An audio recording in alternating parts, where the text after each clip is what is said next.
I was born into an Amish family with a name like Fanny. Yeah, Carl's family had Amish roots as well.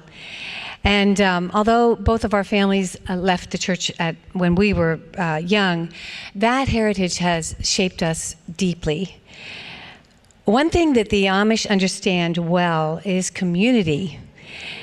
They value the intergenerational family. They know how to show up for one another. They instinctively see a need, and they just do something. When there's an illness or a serious accident, which we've experienced in the past, meals arrive at the doorstep, people help out with household needs, work gets done. And for me personally, this is a way that my background positively affected me. When a new baby arrives, this is such a cool tradition, sisters, mothers, grandmothers show up. And for me, my mom, I remember the deep sense of comfort after each of my 4 children were born. She would come and she would spend the first 3 nights with me and my new baby. And she did this for my sisters as well, and now I continue that tradition with my daughters. Very grateful for those parts of community in our past. And Carl, could you share something from yours too as well? Sure. The joy of helping others. My father taught us kids, there's 8 of us, he taught us the joy of helping others. He did many, many things throughout his life that taught us that. We were raised in southern Lancaster County on a large farm with a very small house. There was 8 kids. 4 of us boys slept in one room with a double bed. Don't get a visual on that one. It was not a pretty sight, but that was the way we were raised. Very small house, but my father was always giving. We were very poor. And one of the things he did is we had a 100-acre farm. He took 1 acre, and the church helped us, and we raised produce on that acre, which we took to Bowery Mission in New York City. A lot of people did that in the 60s. And a few times a year, my father would arrange for a bus load of people from the church, and of course his whole family. And we would go to Bowery Mission, and we would make soup with these vegetables, and we'd hand out socks and do, sing and try and minister to the men there at the mission. Where the story gets interesting is there was almost always more people that came back on that bus than went.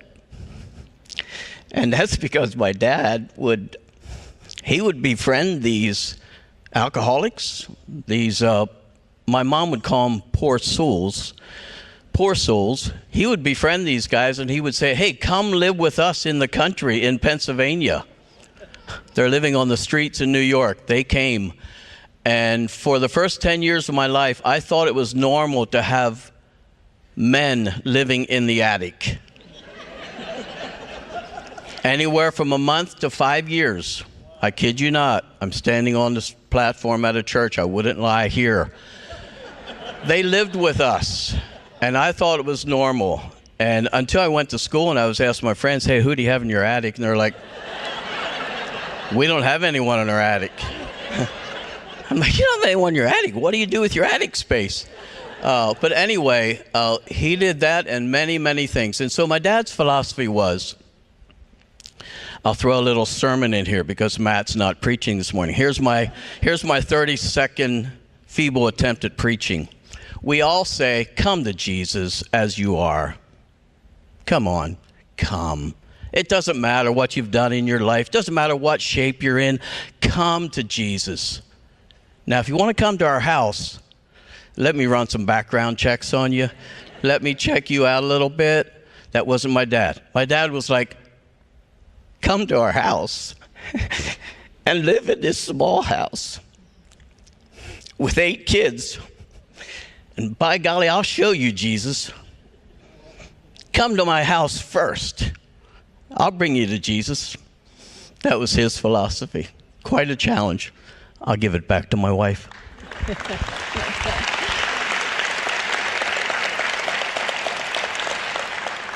Well, you can tell that growing up in that environment certainly has left a mark on us. And I realize that it's pretty rare. So let's imagine now the opposite. Picture a young single mom who's raising children all alone. No nearby family, no built-in support. She's working every day, she's paying for daycare, barely keeping up. Her child gets sick, she misses work. That job is now at risk. Rent becomes impossible, and suddenly she's facing homelessness. Without community, one crisis, just one crisis, can unravel everything. That is such a lonely and terrifying place for a young woman to be. What she needs most is not just money. She needs people. She needs a community. She needs what I like to call social capital. It's a safety net. It's relationships. And that's where Bridge of Hope comes in. Bridge of Hope is a Christian ministry that partners with local churches, and it walks alongside these families that are going through homelessness. And most often, that is single young moms with small children. A small group of 6 to 10 people from a church or from an area become what's called a neighboring family. And that commitment is usually 12 to 18 months. Within that, there's also a professional caseworker, so you don't do it alone. The caseworker helps with housing, budgeting, goal setting. But the neighboring family provides something that I think is just as important. That's the relationship, the friendship, encouragement, practical help, and consistency, just being there. Carl and I said yes a few years ago to being part of a neighboring family, and we initially saw it as a way to give back at this season of our lives. For to whom much is given, much is required. And each one of us within that group, we offered something different. Sometimes one of us ladies could babysit for the children. Sometimes we brought meals when they were sick, or we helped meal prep during maybe an especially busy season. The guys fixed things around the house. Carl hung some wall art, or some of them helped assemble furniture. No one person carries this whole load. We just simply showed up, each one of us, with what we had. And in our case, something really beautiful happened, maybe a bit unexpected. Somewhere along the way, our neighboring mom stopped being a mom in the program, and she became like our family. She's become our friend. Our official commitment has since ended, but this relationship has not. She's literally our neighbor. She lives just a few miles away from us, and we celebrate her kids' birthdays together.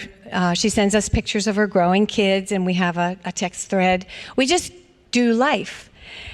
And I can't promise that every single experience with a Bridge of Hope family ends or looks like this exactly, because sometimes personalities and temperaments within a group don't mesh, or there's just can be lots of reasons.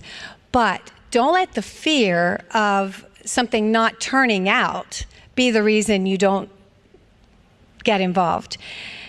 Because we can all say this with absolute certainty, that God's heart is clearly for families who are vulnerable and alone. And if we say we value life, if we say we value family, this is a tangible way to live that out. And it's not in theory, it's in relationship. It's not complicated, it's really not. I don't have to be an expert. I don't have to be extraordinary. I don't have to solve homelessness. I just need a willing heart and a circle of people to walk alongside. I can show up, I can bring who I am, and that's enough. Sometimes the most powerful thing that we can offer someone is community. And I think that's what our church has been called to do. Thank you.